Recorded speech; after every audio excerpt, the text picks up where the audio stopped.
Sud Radio, les clés d'une vie, Jacques Pessis. Les clés d'une vie, celle de mon invité. En devenant l'ambassadrice de la chanson française dans le monde, vous avez assuré une relève dont nous avions bien besoin. La première lettre de votre nom fait penser à Zorro, mais ce n'est pas pour cette raison que vous avez choisi de tomber le masque dans votre nouvel album. Bonjour Zaz. Bonjour. Quel bonheur de vous recevoir entre deux tournées dans le monde. Et moi donc. Et c'est vrai que vous n'arrêtez pas, et on va l'évoquer dans les clés d'une vie, à l'occasion de la sortie de ce nouvel album, qui est un album plus qu'émouvant. C'est-à-dire qu'il faut avoir le courage de raconter en chanson ce que vous racontez. Ouais, j'étais prête, je pense. Voilà. J'étais prête. Et moi, je suis prêt à vous écouter à travers des dates clés. La première que j'ai trouvée, c'est le 25 mai 2014. Vous êtes au Zénith de Paris, et Amel Bent vous rejoint sur scène pour interpréter cette chanson. C'est l'enfant de la misère qui est passé près de nous. Une chanson de Bert Silva. Oui. Et si j'en parle, c'est parce que je crois que c'est la première chanson que vous avez interprétée à l'âge de 7 ans et demi. Exactement, avec le petit âne gris. Exactement. Et je sais pas où j'ai appris cette chanson, parce qu'elle est déjà elle est dramatique. Oui. Et je sais absolument pas où je l'ai apprise. C'est incroyable. Alors il faut savoir que Bert Silva, elle est célèbre pour cette chanson. C'est aujourd'hui dimanche. Il roulait les airs. Tiens, ma jolie Les roses blanches. Ouais. Mais elle était tellement célèbre qu'en 1935, elle est à Marseille, à l'Alcazar, et elle est à guichet fermé. Et les Marseillais ont jeté les banquettes de l'Alcazar sur scène pour manifester leur joie. Ah waouh. Et il y a un sondage qui est fait. Quelle est votre chanteuse préférée? Et les jeunes filles répondent Bert Silva. Incroyable. C'est incroyable. Et ça, c'est vrai que cette chanson, vous l'avez interprétée, je crois, en Bretagne, en vacances. Oui, j'étais dans un radio-crochet quand j'avais 7 ans et Ouais. j'ai gagné le 2e prix derrière un monsieur qui a gagné avec Rossignol, Rossignol de mes amours. De Mariano, exactement. Ouais, et il chantait mais tellement bien, il m'impressionnait. Alors, c'est à Logivy, Poulgras. Plougras, oui, Et, en Bretagne. et je crois que ce sont vos grands-parents qui vivent dans une ferme là-bas. Oui, mes grands-parents, tout le côté de mon père, c'est-à-dire mon parrain, ma tante, mes cousins, mes cousines. Ouais, et il y a les fermes là-bas, il y a mes grands-parents il y a le champ de patates, mon parrain, il a l'élevage de génisse, ils font le beurre, enfin voilà, mon grand-père a des clapiers à lapin, où j'arrête pas d'ouvrir les clapiers, je me fais engueuler. Mais ouais, j'ai plein de beaux souvenirs là-bas, c'était la campagne, la nature, Oui, les animaux. Car c'est là où vous avez découvert votre passion de la nature, Zaz. Ouais, là et en Bretagne, dans les Pyrénées aussi. On allait souvent dans les Pyrénées et ma mère est d'origine de Toulouse, donc Oui. il y avait aussi la nature à Coulassou. Ouais, les vacances, on était souvent dans la nature. Alors, il se trouve que vous avez aussi découvert, je crois, les galettes bretonnes à cette époque. Ma grand-mère faisait Ouais. les crêpes, ouais, et on se gavait de crêpes, mais vraiment. Et il se trouve que les galettes, on ne le sait pas, ça remonte à 7000 ans avant Jésus-Christ. Ah oui. C'était une mixture pâteuse destinée pour les pauvres. C'était le repas Oui, du oui. pauvre, on ajoutait de l'eau. Mais il y a plein de repas qui étaient faits pour les pauvres et qui sont devenus des choses dans la culture très fortes, quoi, des repas très qui font partie de la culture, quoi. Alors, si vous êtes en Bretagne en vacances, c'est que votre père, lui, vient de cette région. C'est ça. Il est né là-bas. Il est de Bretagne. Voilà. Et bien avant que vous soyez une chanteuse branchée, il travaillait dans une compagnie d'électricité. Exactement. Hein. Ouais, en Indre-et-Loire. Et votre père et votre mère est professeure. Ma mère était prof. Ouais, elle est à la retraite maintenant. Ouais, elle faisait quoi comme sujet? Elle était prof d'espagnol. Oui, on comprend pourquoi aujourd'hui vous parlez espagnol. Alors vous êtes Très né mal. Oh, bon, Je pas- baragouine. Je chante en espagnol. Oui. Alors vous êtes né très loin de la Bretagne, pas très loin de la Bretagne, c'est Chambray-les-Tours, près de Tours. C'est une zone commerciale proche de Tours, je crois. C'est ça. Je suis née à Chambray-les-Tours et on avait une maison à Maitray. Et que mon père avait construite avec ses mains. Et j'ai habité là jusqu'à mes 9 ans. Et ensuite, j'ai déménagé en région Aquitaine. Exactement. Alors, il se trouve que vous avez un côté casse-cou dans votre enfance. Dès qu'il y a une bêtise à faire, c'est bon. C'est pas que c'était une bêtise, c'est que j'avais besoin d'expérimenter. Donc, oui, la prise d'électrique, je me disais, qu'est-ce qui se passe là-dedans? Donc, pour pas mettre mes doigts, j'avais mis une sauterelle, mais je m'étais électrocutée. Dès qu'il y avait je descendais la tête la première dans les escaliers parce que ça m'amusait. Ouais. Oui, j'étais assez. J'avais besoin d'expérimenter. Mais il n'y avait qu'une seule peur, c'était les fantômes. C'est-à-dire que j'ai toujours capté l'invisible, donc oui, ça me terrifiait parce qu'on n'en parlait pas, et puis quand on en parle, on me disait c'est ton imagination, donc j'ai compris très vite qu'il fallait se taire. Oui, mais vous dites parfois qu'il y a des fantômes autour de vous, vous les sentez. Oui, mais ça va, maintenant j'ai fait la paix avec tout ça, et je sais que c'est la peur c'est-à-dire que quand on a peur, ça crée des ouvertures, et c'est là où on ouvre des portes. Donc en fait, on peut choisir, on a le pouvoir, c'est ça. On n'a pas à subir. Alors déjà, votre vraie passion, c'est la chanson, car vous ne pensez qu'à ça, Zaz. Disons que c'est mon moyen d'expression, c'est ce qui me connecte au monde et c'est ce qui me rend heureuse et c'est là où je me sens sur scène vraiment à ma place. Ouais. Déjà enfant, vous êtes inscrite au conservatoire régional de Tours, qui est un conservatoire très particulier, car c'est l'un des premiers en France à avoir des classes horaires aménagées. Ah, ça, je savais pas. Eh oui. Ouais. Et c'est vrai que ça a été important. Vous êtes très jeune à ce moment-là. En fait, mes parents, ils trouvaient ça très important qu'on ait une éducation musicale. Donc, mon frère, ma sœur et moi, on a été au conservatoire. Et donc, j'ai appris le solfège. Mais bon, c'était tout ce qui est très académique pour moi. Ça m'a donné des notions, par contre. Donc, c'était important. Mais c'est vrai que c'est académique. Après, j'avais choisi aussi le violon. J'avais vu à la télé un orchestre. Et le violon, j'étais complètement scotchée par cet instrument. Et donc, de mes 7 ans jusqu'à mes 9 ans, j'ai pratiqué. Après, quand mes parents sont séparés, j'ai arrêté. Mais je pense que ça m'a beaucoup développé l'oreille. Oui, il y avait le chant choral aussi. Il y avait la chorale aussi. Ouais. Mais je me souviens pas de tout. C'est fou, Ouais, hein. ouais. Il y a eu tellement de choses. C'est vrai. Donc ensuite, quand vos parents se séparent, Zaz, vous allez à Libourne Oui. et vous allez suivre des cours de chant en théorie. Oui, c'est-à-dire que à l'adolescence, je deviens très rebelle. Ça peut arriver. très j'explose en fait. Je pense que toutes les émotions qui étaient bloquées explosent avec les hormones, avec voilà l'adolescence. Hein, c'est quand même un passage particulier. Et donc ma mère, voyant que le chant c'est vraiment ma passion, que c'est quelque chose qui est là et elle sait que ça va me cadrer, donc elle m'envoie faire des cours à mes 15 ans et à mes 17 ans. Mais j'y vais, en fait j'y vais, mais j'y vais un peu quand je veux et puis la prof, je suis chiante quoi. Je veux pas faire les vocalises, je veux chanter, je veux tout de suite, ouais. Mais ensuite, c'est un juge, je crois, pour enfants qui va vous aider en vous trouvant une subvention.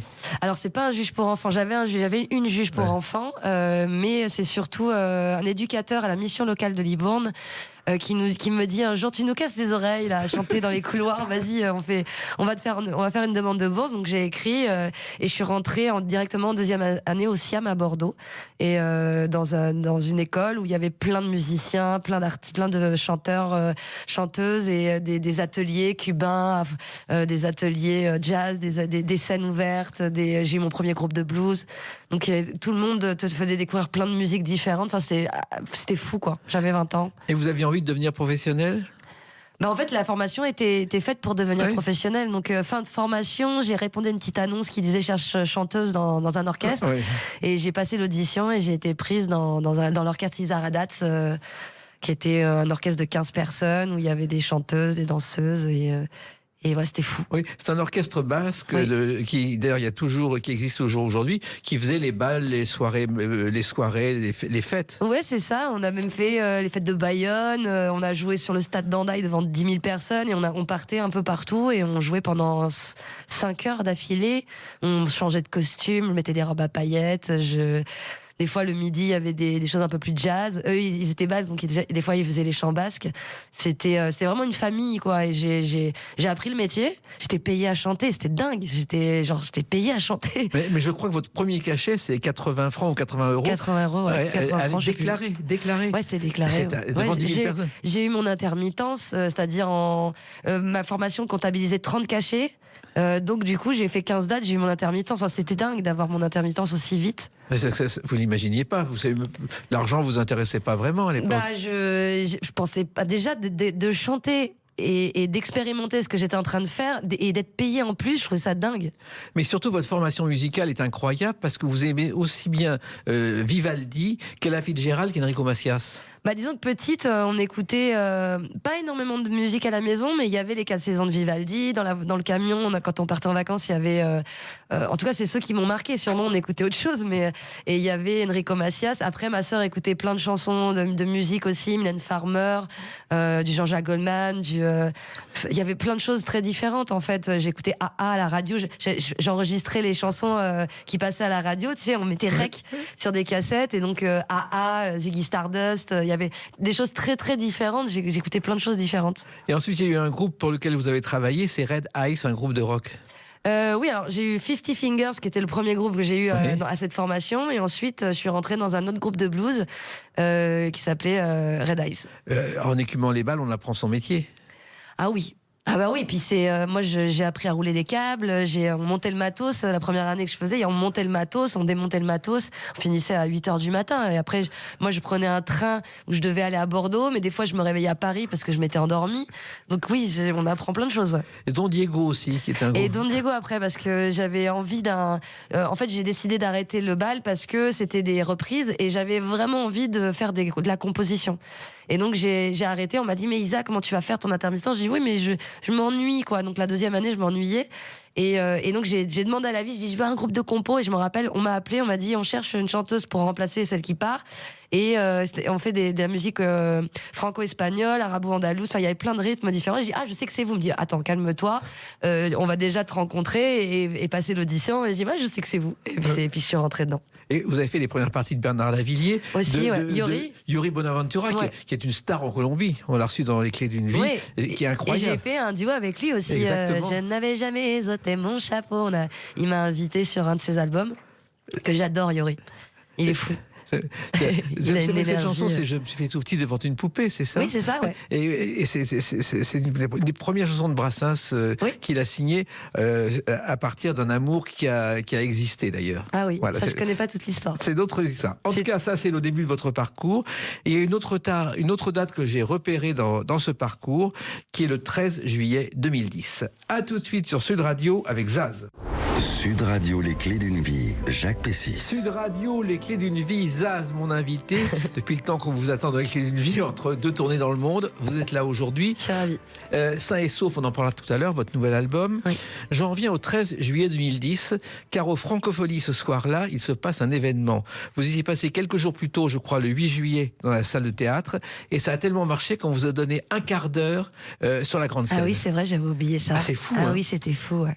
J'étais tellement heureuse. Mais il se passait tellement de... Tu sais, il y avait plein de choses qui arrivaient de plein d'endroits très différents et qui convergeaient vers moi. Et c'était, il y avait un engouement, il y avait une demande, un engouement, un enthousiasme. Et c'était assez fou et de ressentir ça et de plein d'endroits différents. Voilà. Et ce soir-là, bien sûr, vous chantez ce titre devenu culte. Je veux de l'amour, de la joie, de la bonne humeur. Ce n'est pas votre argent qui fera mon bonheur. Moi je veux crever la main sur le cœur. Quand on voit les archives de ces francopholies, on vous voit mais au milieu de la foule déchaînée et vous ressentez l'énergie du public.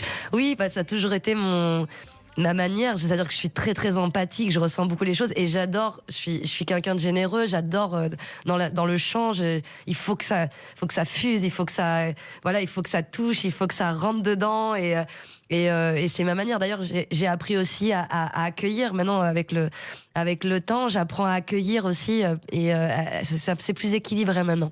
Alors, il se trouve qu'il y a une chose très particulière. Avant d'entrer en scène, vous touchez une pierre en disant « les pierres me parlent ». Oui, ça c'était avant. J'aime toujours autant les pierres, mais je suis moins attachée aux objets. C'est-à-dire que le plus important, c'est à l'intérieur de soi, en fait.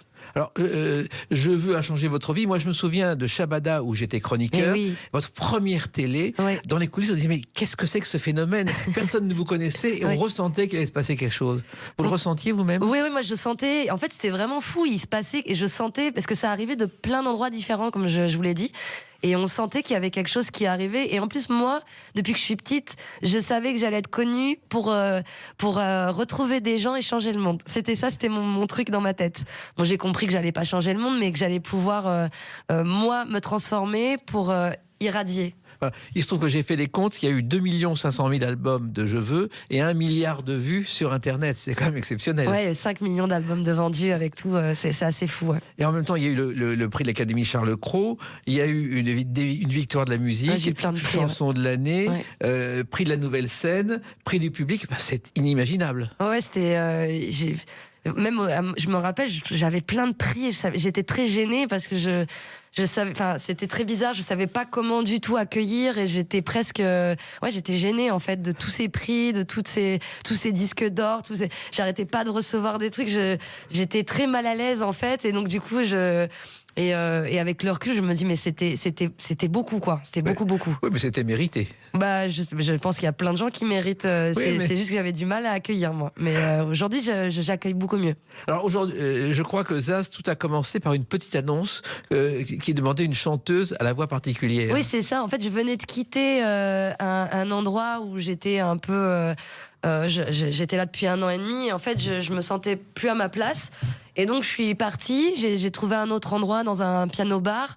Mais je suis partie en Russie aussi jouer, à Vladivostok. Enfin, j'ai rencontré un mec de l'Alliance française. Donc, j'ai été un peu partout. Puis à un moment, je trouvais vraiment plus de boulot. Et j'ai été jouer dans la rue. Et c'était pas suffisant, la rue, pour payer mon loyer La rue, et le métro, manger. je crois que vous aviez 6 loyers de retard au moment de la sortie. Ouais, même plus que ça, j'en avais 10. et en fait, je me suis dit, tiens, j'ai jamais été voir les bandes annonces, donc j'ai répondu à 2. Il y a un groupe qui m'a dit non, ça ira pas, et l'autre m'a dit c'est Cherche Voix Cassée un peu rock. Je dis ça c'est tout moi, va voir, j'ai un MySpace. Il me dit tu veux faire un album? Je dis ok. Et là il m'a présenté qui est devenu mon label Play On, et ils m'ont fait une avance qui m'a payé tous mes loyers, donc j'étais trop contente. Et là après on a commencé à fabriquer l'album, mais c'est pas venu du jour au lendemain. Donc fabriquer l'album, j'ai continué à jouer un peu partout là où je pouvais, et voilà, et fabriquer les chansons. Et après, Je veux à cartonner en radio. Je me rappelle, je suis en Espagne, je reviens et je vais dans une station essence et j'entends Je veux à la radio et je me fais waouh, trop bizarre. Et j'étais gênée et en même temps, personne connaissait ma tête, donc en fait, personne me reconnaissait. Mais c'était très étrange comme sensation. C'est le cas de Sylvie Vartan qui avait enregistré Panne d'essence. Elle était vendeuse à Lido Musique et elle vendait le disque, mais il n'y avait pas de photo sur la pochette, donc personne ne la reconnaissait. Oui, mais au début, c'est ça, personne connaît ta tête. Exactement. Alors en plus, cette chanson, je crois que c'est un garçon étonnant, Kheireddine Soltani, qui l'a écrite. Il a commencé vraiment avec des galères. Il a travaillé au ministère de la Culture et aujourd'hui, ces chansons sont étudiées dans les universités. C'est incroyable. Ouais, je trouve ça dingue, ouais.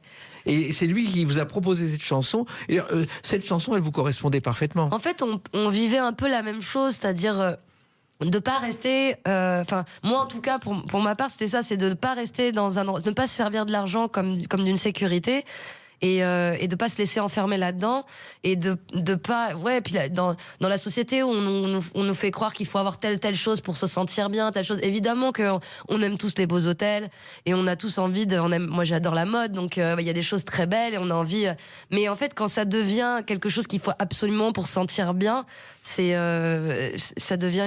a une emprise sur nous et ça devient enfermant en fait. Et c'est vrai que moi à chaque fois, même si j'avais la sécurité de l'argent, de l'emploi, je suis partie en me disant je me sens plus à ma place, je me sens plus bien, il faut que j'aille là où j'ai de l'enthousiasme, où j'ai de la joie et tout ça. Donc faut avoir le courage aussi et un peu la folie de se dire mais je vais trouver mieux, je vais trouver quelque chose qui me correspond mieux. Mais du coup c'est vrai que il faut faire confiance, faut sauter dans le vide. Et là cette chanson vous correspondait parfaitement. Et elle me correspond toujours d'ailleurs. Et c'est fou, et c'est un interrupteur de joie. Je peux pas ne pas la chanter. C'est-à-dire dès que je la fais sur scène, les gens sont allumés. Je pense qu'elle parle à beaucoup de gens. On se ressemble beaucoup là-dedans. C'est-à-dire que évidemment qu'on a besoin d'argent pour vivre dans la société dans laquelle on est. C'est juste qu'on ne doit pas se servir de ça comme d'une sécurité pour pas être enfermé et s'empêcher de réaliser des rêves. Alors cette chanson a eu beaucoup de succès, mais entre l'enregistrement et la sortie, il y a eu 2 ans. Et je crois que vous avez entre autres participé à un groupe de rap qui s'appelait 4P. Le 4P, en fait, c'est donc une copine que j'ai rencontrée d'ailleurs dans l'orchestre Isaradat, qui était danseuse. Et on a créé une amitié sur vraiment un mois d'août, quoi. Et on est restés tout le temps amis. Et elle habitait Paris et elle avait ses amis d'enfance qu'elle venait de retrouver et qui avaient un groupe de rap depuis petit. Donc c'est des potes, c'est les 4P, les 4 potes. Et donc il y en avait un qui faisait la vidéo, l'autre qui faisait les textes. Il est kiné, donc et il parlait de sa vie. Donc il vient de l'Aveyron, sa famille vient de l'Aveyron. Il est kiné, donc on avait fait une chanson aussi et il avait fait une chanson sur le rugby parce qu'il était ostéopathe pour les rugby amateurs. Donc en fait, il racontait un peu avec le rap, mais la vie quotidienne. Voilà. Quoi. Et le rugby, qui est cher à Sud Radio, puisque nous sommes la station du rugby, justement, il y a ce clip que nous avons retrouvé. Shoot d'adrénaline, pas de visite dans mon zoo. Ça montre les crampons, un homme en jaune, roi du du sifflet. Je parle de ceux qui kiffent les. Rugby Pression amateur, d'amour. c'est fou, hein.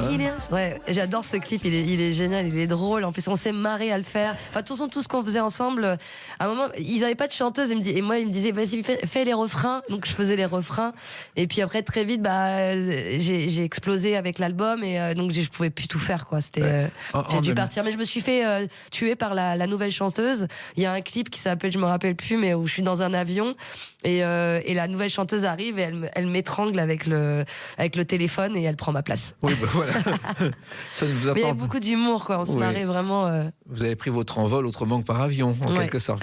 Et d'ailleurs, je parle de rugby, vous avez participé à l'ouverture de la Coupe du Monde, de la cérémonie d'ouverture de la Coupe du Monde en chantant Mon amant de Saint-Jean. Ouais, c'était dingue. Et il y avait mes amis, des chefs, des chefs cuistots, donc des amis chefs cuistots. Et on était tous surexcités comme des gamins. Et ouais, c'était dingue de chanter ça dans le stade. C'était fou. Il y a eu aussi Casablanca avec un groupe latino. Eh oui, on m'a proposé El Papagayo. On m'a proposé d'aller à Casablanca, chanter de la musique espagnole ou jazz, ou voilà, mais principalement espagnole, pendant un mois. Et c'était un professeur péruvien qui était au Siam. Qui m'a dit, est-ce que tu veux venir chanter? Et je suis partie un mois là-bas. Et il y a eu l'Égypte aussi.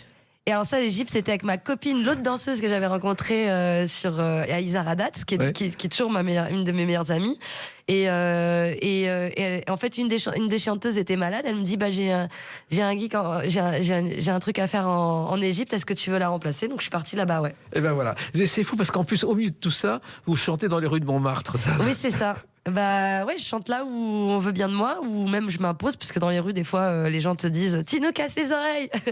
Mais ouais, je chantais là où je pouvais chanter, quoi. Mais on vous écoutait dans les rues de Montmartre? Ah ouais, c'était dingue. En fait, il y a un endroit, c'est-à-dire même comment on appelle, les peintres nous ont accueilils, enfin tous les gens nous ont accueillis. Ils nous adoraient, donc on était 3, guitare et contrebasse, avec Germain et j'ai plus les noms des gens. Là, j'ai mon cerveau qui fonctionne plus. Et en fait, il y avait un endroit qui marchait vraiment bien, et donc la foule s'arrêtait parce que ça correspondait au truc dans les rues de Montmartre, avec cette gouaille, et les gens s'arrêtaient, les gens pleuraient des fois quand je faisais certaines chansons, et c'était assez fou. Écoutez, Mr. T, pardon. Oh là là, le troisième Mr. T. Oui. Voilà. En tout cas, vous êtes passé de la butte au sommet, et on va l'évoquer à travers une autre date importante, 11 mars 2022. À tout de suite sur Sud Radio avec Zaz. Sud Radio, les clés d'une vie, Jacques Pessis. Sud Radio, les clés d'une vie, mon invité Zaz, avec son sourire, sa joie, ce nouvel album sain et sauf, et puis ce parcours qu'on évoque. Alors, j'ai trouvé une date, le 11 mars 2022, une de vos nombreuses tournées en Espagne qui démarre à Gijón, et je crois que l'Espagne est un pays cher à votre cœur. Oui, parce qu'on y allait quand j'étais petite avec ma mère, et elle avait des amis là-bas qui avaient des enfants, et donc je m'amusais avec ses enfants, et donc on s'amusait, par exemple, lui, je lui disais voiture, et il me faisait voiture, et il arrivait, et après il me faisait extraterrestre, et moi j'arrivais pas à le faire, et ça m'énervait, et on faisait que chamailler, mais on se comprenait malgré la barrière de la langue. Ouais, et vous avez appris petit à petit l'espagnol, et je sais que Madrid fait partie des 5 villes dans le monde où vous cumulez le plus d'auditeurs sur Spotify. Ah oui, en Espagne, c'est vrai, on a fait tellement de tournées, et ça cartonne, et l'amour... je sais pas, je me sens vraiment chez moi en Espagne, mais même dans les pays où ça parle espagnol, je pense que c'est quelque chose de mon enfance, et du coup, il y a quelque chose de très animal, en fait, dans mon rapport, et je sais pas, il y a quelque chose qui nous ressemble et qui nous connecte, ils me font du bien, et je crois que c'est réciproque. Oui, et quand on fouille un peu sur Internet, on trouve des comptes dédiés à vos chansons avec les traductions et avec des interviews traduites également. Incroyable, ouais. Comment ça se fait? Mais je pense qu'il y a mais pas que en Espagne, hein, tu vas, j'ai des trucs en Serbie, en Turquie, en Pologne. À Buenos Aires, je crois que le public connaît vos chansons par cœur. Ah ouais, en Amérique latine, au Brésil, au Chili, au au Pérou, à Bogota, Cali, enfin un peu partout, quoi. Au Japon, on a fait beaucoup de choses au Japon aussi. Mais moi, j'ai essayé de compter le nombre de pays où vous avez chanté, je n'y suis pas arrivé. Oui, je suis pas très bonne, moi. Je les ai pas comptés. Je sais plus qui avait donné un chiffre, genre plus de 50, mais je les ai pas comptés. Non. Quand on aime, on ne compte pas, de toute façon. Et comment vous expliquez justement que vous soyez aussi célèbre dans autant de pays? Quand je parle d'ambassadrice de la chanson française, c'est la réalité. Ouais, alors ce que j'ai compris, parce que s'il y avait une recette, tout le monde l'appliquerait, c'est on ne comprend pas ce qu'elle dit, mais on reçoit ce qu'elle donne. Donc, je pense que mon énergie. Et il y a quelque chose aussi de l'ordre de la vieille chanson française, mais moderne. C'est-à-dire qu'il y a quelque chose de moderne chez moi, et en même temps, cette langue française qu'ils adorent, et les valeurs que j'exprime aussi, beaucoup. Il y a beaucoup de traductions, ils essayent de traduire les chansons pour comprendre.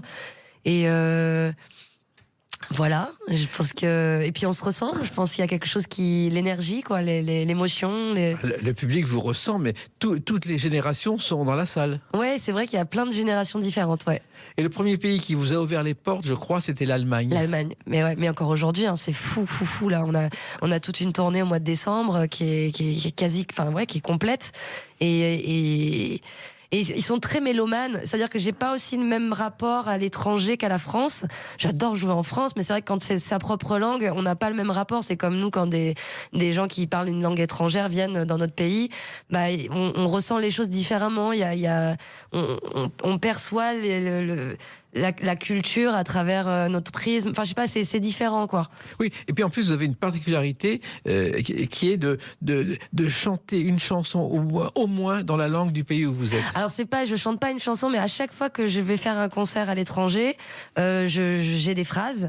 Et donc, je les fais traduire. Donc, j'ai sur mon téléphone, on me le traduit vite, enfin, normalement, avec les liaisons. Après, très lentement. Après, j'ai des mots-clés. Et après, je les réécris avec ma phonétique. Et donc, je raconte, dans chaque pays où je vais, je leur parle dans leur langue en racontant quelque chose qui me tient à cœur, des phrases différentes à chaque fois. C'est ce qu'avait fait Edith Piaf quand elle a chanté à New York pour la première fois. Elle parlait en anglais pour expliquer ses chansons. Oui. Mais un critique a écrit, quand elle chante en anglais, on dirait qu'elle parle italien. Ouais. C'était une catastrophe. Il y a des fois où c'est bien, moi, ce que j'ai fait, et il y a des fois où je sens que c'est une catastrophe. Ça dépend. Il y a des langues qui sont plus faciles en phonétique. Le japonais, par exemple, pour moi, dans la phonétique, ça va, c'est facile. Il y a des pays où il y a des choses un peu glutturales, enfin des endroits qui sont pas dans la langue française, donc c'est difficile à reproduire, quoi. Des trucs comme ça. C'est compliqué, mais en fait ils sont touchés, ça les fait rire, souvent ils rigolent voilà, mais ils sont toujours hyper contents, mais tellement contents quand on parle leur langue. Oui, en plus moi je me souviens, j'ai vu quelques images de jadis où Lucienne Boyer, qui avait créé Parlez-moi d'amour, elle arrive justement au Japon, c'est la première française arrivant au Japon.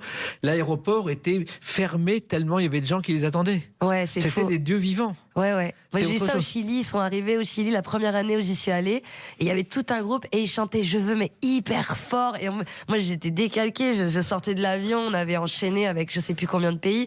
Et en fait, j'arrive et je suis fatiguée. J'ai un chapeau. Il y a des images de ça d'ailleurs. Et ils chantent, mais avec un amour. Ils sont tellement heureux qu'on vienne. C'est fou. Et je crois qu'en République tchèque, vous avez eu 15 minutes d'ovation à la fin d'un gala. Ah oui, à Kolor Ostrava, un festival que je fais. Mais là, pareil, on a rempli la date. Et je crois c'est presque 5000 personnes en très peu de temps en République tchèque. Il y a un engouement très fort. Ouais. Alors, bien sûr, la France est importante, mais Paris, vous l'avez chanté. Paris sera toujours Paris, la plus belle ville du monde, malgré l'obscurité. Chanson de 1939 que Maurice Chevalier a interprétée parce qu'il ne pensait pas que la guerre arriverait. Ouais. Il a appris que la Pologne était envahie. Il déjeunait à Cannes avec la duchesse de Windsor. Ouais. Et on apprend que la Pologne est envahie. Il dit mais ça va pas durer, on va être sauvés. Et il écrit Paris sera toujours Paris en disant on va gagner la guerre quoi qu'il arrive. Il a fallu 5 ans. Waouh. C'est fou, hein. J'imagine même pas vivre cette période-là. Ça devait être quelque chose, hein. Putain. Et c'était quelque chose. Alors cet album sur Paris justement, il y a des duos avec Thomas Dutronc, avec Aznavour. retour, c'est des choses qui sont importantes pour vous. Ben, en fait, on était en pleine tournée, donc j'étais quand même en grande activité. Mais les gens me demandaient à l'étranger et en France, chante-nous des vieilles. Ils aimaient bien m'entendre chanter les vieilles chansons, tu vois. Et je me disais, c'est génial. J'aimerais bien du coup faire un album, parce que ça serait genre m'amuser à faire un album de vieilles chansons, mais en mettant du jazz, tu vois, vraiment avec des arrangements. Et j'adore le jazz, j'adore jouer avec des orchestres, des instruments. Et puis je sais plus, tout le monde s'est emballé, on dit ouais, ça on va faire le thème Paris. Et moi j'ai dit Quincy Jones. Me dit Isal, t'es gentil Quincy, mais il doit être occupé. J'ai dit mais essayez. Et en fait, ils ont demandé et le gars a dit oui, quoi. Oui, mais... Et donc tout a été, c'était vraiment un projet. J'aimerais pas faire un Paris 2, mais faire parce que c'était tellement facile et génial et nourrissant de faire ce genre de choses. Tu vois, c'est facile. Je sais pas, il y a quelque chose de très ludique et facile. Donc voilà. Mais il y a la romance de Paris avec Thomas Dutronc en musique manouche, Ouais. ce qui n'était pas évident à faire. Moi j'adore le swing manouche, c'est vraiment. En plus je joue avec Guillaume Juel qui est là depuis le début, qui est vraiment spécialiste de ça et c'est une rythmique particulière où ça sautille. Moi j'aime. En fait je sais pas, il y a quelque chose de joyeux qui m'enthousiasme. Oui. Et voilà. Moi j'aime tout. Je swing tout à la base. Et oui, mais ça se sent. J'adore swinguer. Et c'est mon ADN, quoi. Ça fait partie de mon ADN, pas que, mais c'est vrai que c'est quelque chose que j'adore faire. Donc sur cet album Paris, je me suis éclatée. Et en plus, on a fait une tournée de 3 mois.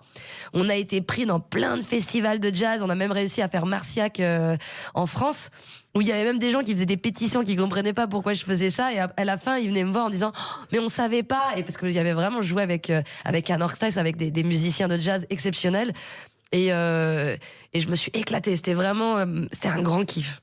Et puis il y a une autre chanson très particulière qu'on n'attendait pas forcément, Zaz, dans votre répertoire. Pleure les arbres avec moi. Le Jardin des larmes avec Till Lindemann, un groupe métal. C'est le chanteur du groupe Rammstein. Exactement. Et en fait, j'étais en Allemagne et je me faisais maquiller par sa maquilleuse avec qui il a l'habitude de travailler. Elle me disait, tu sais, Till t'adore, il chante Je veux, il écoute Je veux, enfin tu vois, et l'album, le premier album. Et je sais plus, il est venu jouer en France et il m'a invité à un de ses concerts. Et il m'a dit qu'il aurait rêvé faire un duo. Et donc à l'époque, je travaillais avec un pianiste et lui a écrit le texte, le pianiste, sa femme aussi au pianiste de l'époque a aidé à l'écriture. Et cette chanson est née et c'était fou, quoi. C'était un projet complètement atypique, quoi. Et quand on voit le clip, en plus par 50 degrés, vous avez une cape. En plus, ouais. Non, mais il y avait rien calé. Il est beau, il est très beau. Par contre, c'est sûr que les gens s'attendaient pas à ça aussi dans l'image. On se tue. Enfin bref, c'est vraiment l'amour chaotique, quoi. L'amour dépendant, l'amour. Ce que je raconte aussi dans J'imagine que tu sais, mais pour dire à un moment, c'est terminé, c'est fini, quoi. Je n'irai plus quémander à l'autre de remplir ce vide. C'est à moi de m'apporter tout ça. Ça, c'est une autre facette de votre talent. On n'imaginait pas une telle chanson.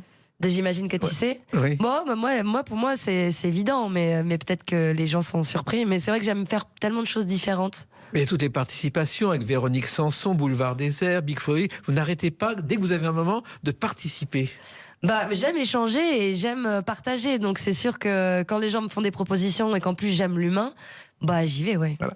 Et puis il y a quand même un film aussi dont la bande originale vous doit beaucoup. Elle est inconnue, curieuse, Ouais. et puis amie. Travailler avec Howard Shore, C'est c'était incroyable, fou, cette ouais. histoire, c'est Cœur volant du film Hugo Cabret. Ouais. Et je crois que vous avez été repéré par Martin Scorsese, ce qui n'est pas n'importe quoi, et le compositeur Howard Shore qui vous ont choisi. Oui. Non, c'était surréaliste. Et après, on est parti à Bérode. J'ai vu l'orchestre jouer. Il m'a dit faut faire le texte. Et j'étais là, mais j'ai jamais fait ça.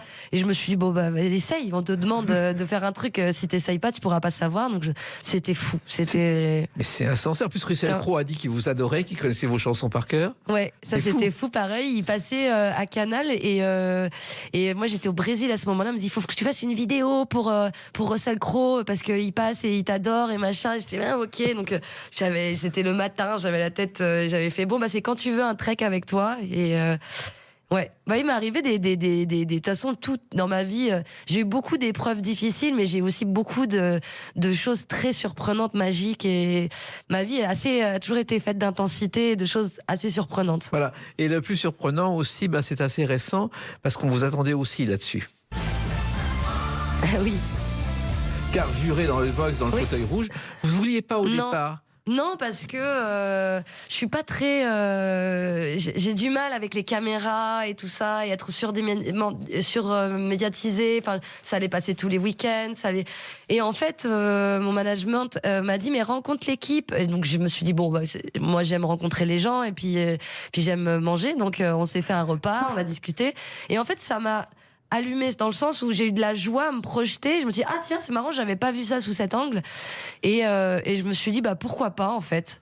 Et voilà, mon moteur, c'est toujours la joie. C'est-à-dire que dès qu'il y a un truc qui s'allume à l'intérieur, même si j'ai très peur, je me dis, il faut y aller parce que derrière, il y a un gros cadeau. Et je regrette vraiment pas, parce que j'ai expérimenté quelque chose de nouveau, je me suis amusée à le faire, j'ai rencontré des gens exceptionnels, que ce soit les coachs ou toute l'équipe là-bas de The Voice. Vraiment, c'est des amours, tout le monde est au taquet, quoi. Tout le monde est vraiment bienveillant, et c'est pour ça j'ai rencontré.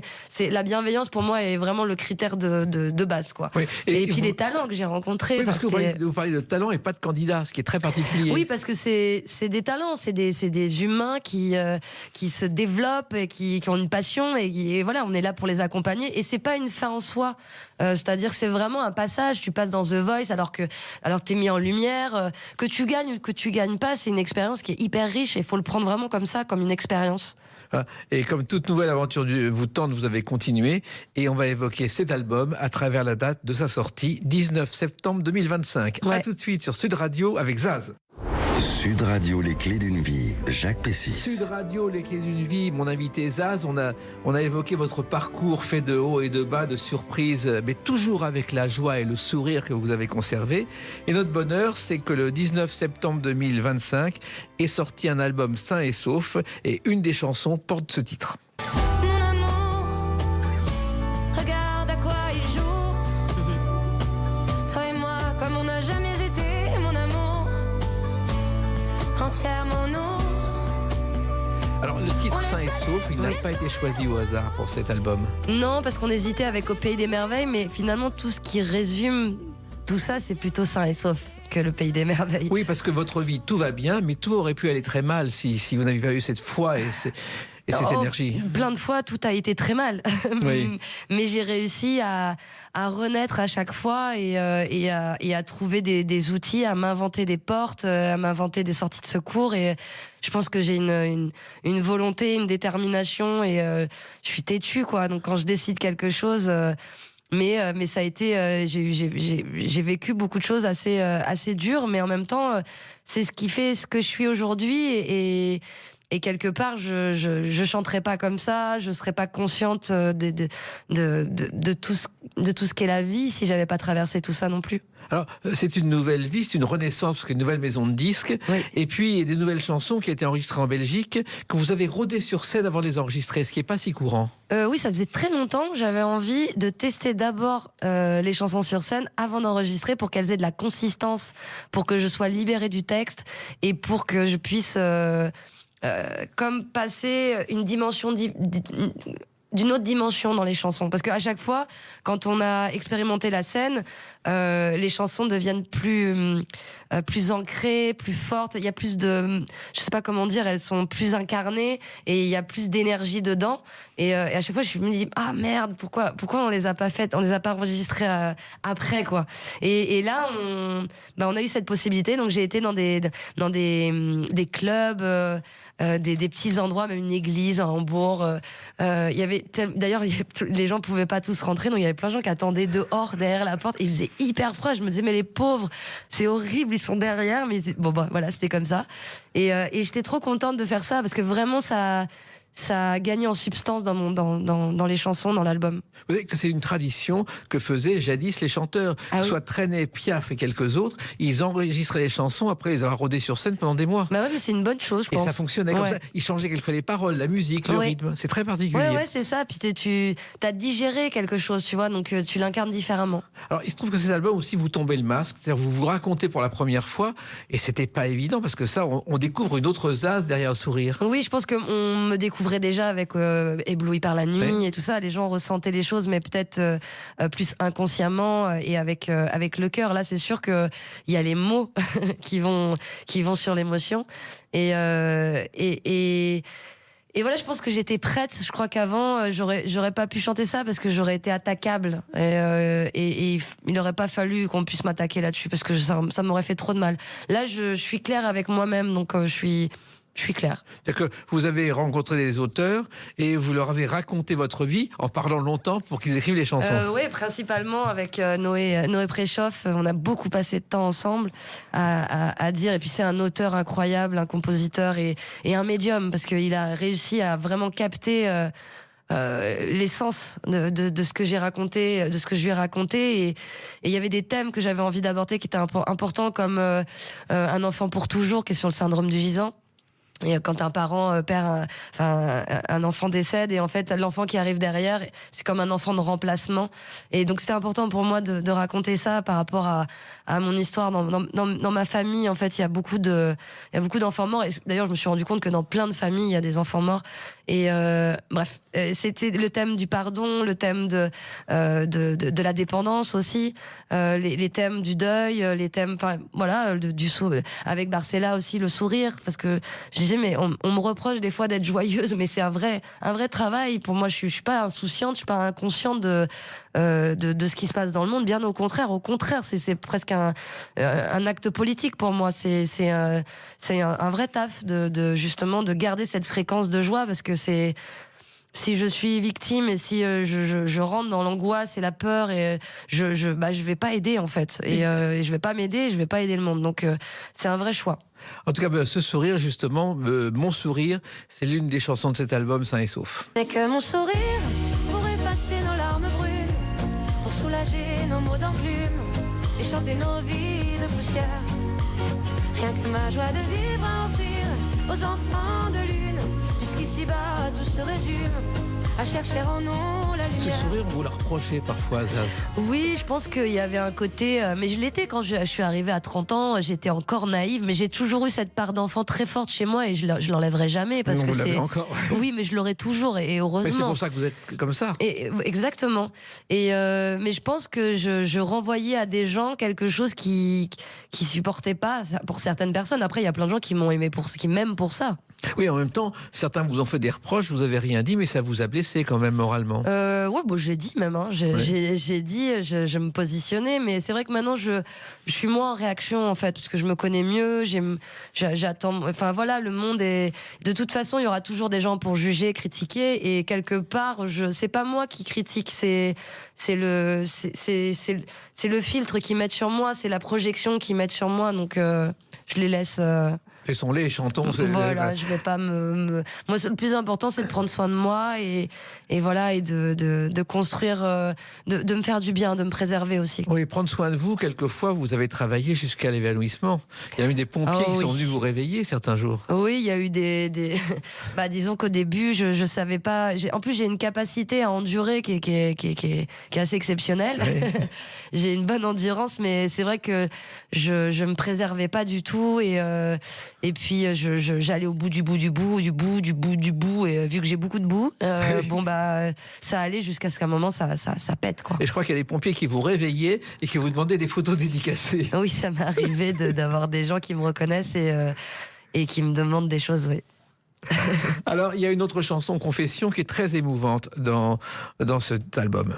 Je voudrais que tu reviennes, je voudrais que tu te souviennes, je voudrais que tu te souviennes.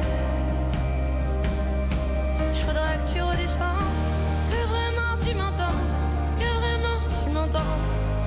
Alors ça, et évoqué votre addiction à la drogue et à l'alcool. Ouais. Il faut le faire quand même. Oui, je pense que j'étais prête. Il y a 5 ans et demi maintenant, j'ai arrêté de boire, de fumer mes 3 paquets de clopes. J'ai arrêté le Vous avez café. fait un tabac autrement, oui. C'est mignon. Et j'ai arrêté aussi de manger des animaux parce que je les aime et qu'il fallait avoir une action qui soit logique. Et voilà. Et les addictions aux drogues plus dures, même si pour moi l'alcool est une drogue dure, mais on n'est pas tous égaux vis-à-vis de tout ça. C'est-à-dire moi, vu que je suis passionnée, que je suis intense, j'aime les sensations fortes. C'est quelque chose aussi qui me permettait d'être moins angoissée. Je peux être très anxieuse. Donc, et puis je m'étais construite comme ça depuis que j'ai 13-14 ans. Donc j'avais arrêté les drogues plus dures, plus jeune. Il y avait eu des hauts, des bas. Et puis l'alcool est toujours resté. Et puis j'avais des périodes où c'était plus compliqué. Enfin voilà. Et on n'a pas tous le cerveau fait pareil. Moi, j'ai des comportements addicts et là, il fallait que ça s'arrête. Enfin, il fallait que j'ai une action concrète et c'est un des plus beaux cadeaux que je me sois fait.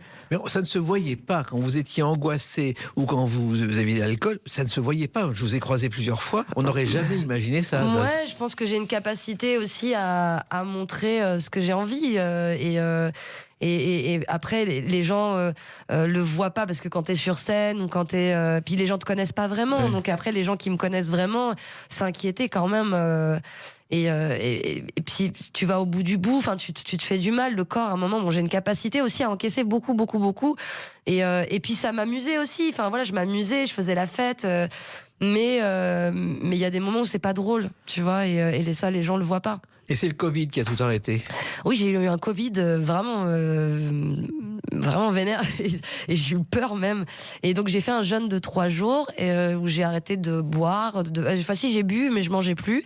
Et j'ai fait ça avec mon mari. On a fait ça pendant 3 jours. Et en fait, vu que j'ai arrêté 3 jours, je me suis dit bon bah c'est l'occasion de tout arrêter, quoi. Voilà. Et je crois que vous avez remplacé ça par le yoga.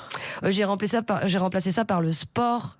Pas que le yoga, courir, faire des hits. Il y a plein voilà, il y a plein de sports, il y a plein de choses. Alors, vous racontez aussi dans cet album, et c'est assez émouvant, ce qui s'est passé avec votre père qu'on ne savait pas. C'est-à-dire que ça a été une souffrance, la souffrance de votre père, celle de votre mère et la vôtre, parce que il faut vivre tout ça et oser le raconter, Zaz. C'est-à-dire que oui, je me suis construite dans un environnement qui était pas très stable et voir, on savait pas ce qui allait se passer, bref. Et du coup, je me suis adaptée comme je pouvais. Et je pense que les addictions viennent de là aussi. C'est que j'avais besoin de fuir des choses parce que l'adolescence, c'était trop fort ce que je ressentais. Et je comprenais plus rien. Et voilà, donc j'ai fait comme je pouvais. Mais en fait, chacun fait comme il peut. Mes parents ont fait comme ils pouvaient aussi avec les outils qu'ils avaient. Et voilà, mais en même temps, on a tous grandi. Et il y a 2 ans, ouais, mon père est mort. Et c'est vrai que du coup, il y a cette chanson qui est sur le deuil. Et aussi, le pardon vient de tout ça aussi. C'est-à-dire que les gens font comme ils peuvent. Et s'ils peuvent pas, s'ils veulent pas, allez quémander la reconnaissance. Au bout d'un moment, j'avais envie d'être responsable de mon bonheur, responsable de moi. Et j'avais plus envie d'être victime, en fait. J'avais envie de... Bon, je dis pas que j'y arrive tout le temps, mais c'est un chemin que il y a des choses où j'ai vraiment lâché, quoi, sur le pardon, sur la notion de pardon et voilà. Et puis me pardonner moi-même les choses que j'ai faites, parce que dans l'adolescence, ma pauvre mère, elle a quand même pas mal subi. Et voilà, et on fait tous comme on peut. Et le pardon, vous le chantez. Que l'on se soit foutu de moi, pour ma gueule, pour ma voix, pour mes risques et pour mes choix. Bien sûr que ça reste là, mais je rassemble les miettes et je pardonne à tue-tête. On parle de fake news aujourd'hui, je crois que vous avez été le symbole des fake news. Le nombre de choses fausses qu'on a racontées sur vous, c'est incroyable. Ouais, comme les gens connus, en vrai. C'est un record, c'est une synthèse. Ouais. Je sais pas si c'est un record, je pense qu'il y en a qui sont encore moins bien logés que moi. Ouais. Mais ouais, on entend. Mais ce qui est fou, c'est que du coup, moi, quand je regarde maintenant des infos, je me dis, mais ça se trouve, c'est même pas vrai, vu que moi, quand même, ils ont inventé des trucs. Mais tu dis, moi, j'ai porté plainte plein de fois. Enfin, tu vois, c'est assez dingue qu'on ait le droit de raconter des choses qui sont fausses. Puis tu sais pas ce que vivent les gens dans leur quotidien. Ça peut être dramatique de voir des choses comme ça. Puis il en reste des traces ensuite. Oui, bon, après, moi, j'essaye d'avoir du recul là-dessus et de pas.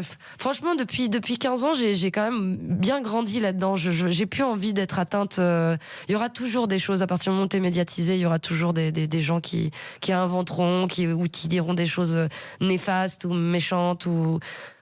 Voilà, moi, j'ai envie de me préserver. Oui, et il le faut en plus, il fut un temps où on racontait des choses comme ça pour rire. Je me souviens de François Perrier qui avait lancé le bruit que Marlène Jobert vivait une histoire d'amour avec le général de Gaulle. Ça avait fait tout Paris à l'époque. C'était pour rire. Ouais, et je crois que c'était aussi Johnny Hallyday. Je crois qu'il inventait des trucs. Je sais plus. Il inventait. Je trouve ça génial. Moi, j'ai un problème avec le mensonge en fait. Il faut que tout soit vrai, mais des fois c'est même très. Faut dire la vérité. Tu vois, chez moi c'est très très fort. C'est même un. Et donc je pourrais pas mentir, je pourrais pas inventer des trucs, mais je trouve ça tellement génial de pouvoir s'inventer, enfin tu vois, on n'en a rien à faire et d'inventer carrément des histoires où les gens reprennent des histoires. Je trouve ça génial. Johnny, il faisait pire, il avait une grosse voiture, il l'a prêté à un copain, tu veux l'essayer, et quand le copain partait, il appelait le commissariat en disant on m'a volé ma voiture. Ah génial. Et le type se retrouvait en tôle immédiatement. Ah quel enfer. Alors ça c'est l'album, maintenant il y a une tournée, bon il y a l'Olympia qui est déjà plein, il y a le Zénith qui est au début le 15 avril 2026 et une tournée de 80 dates dans le monde, ça continue. Ouais. Ah, comment vous faites pour gérer ça? Bah, tu vois, là, je suis malade. Oui. Donc, ça se sent pas. Merci. Je parle un peu du nez quand même. J'essaye voilà, le sport, le fait d'avoir arrêté aussi toutes les addictions, je pense que ça m'aide beaucoup. Les gens avec qui je suis aussi, qui me font beaucoup de bien, s'entourer de gens qui t'accompagnent, qui te font du bien, enfin voilà. Et puis le public, enfin tu vois, la joie, c'est-à-dire je pense que le fait d'être passionné par quelque chose et de le faire, de se sentir à sa place, ça rend heureux. Donc la joie, elle te donne plein d'énergie. Et vous êtes devenu une addiction pour le public, d'ailleurs, si on en juge par les salles qui sont pleines partout. Ouais, mais moi je suis addict à eux aussi, hein, franchement.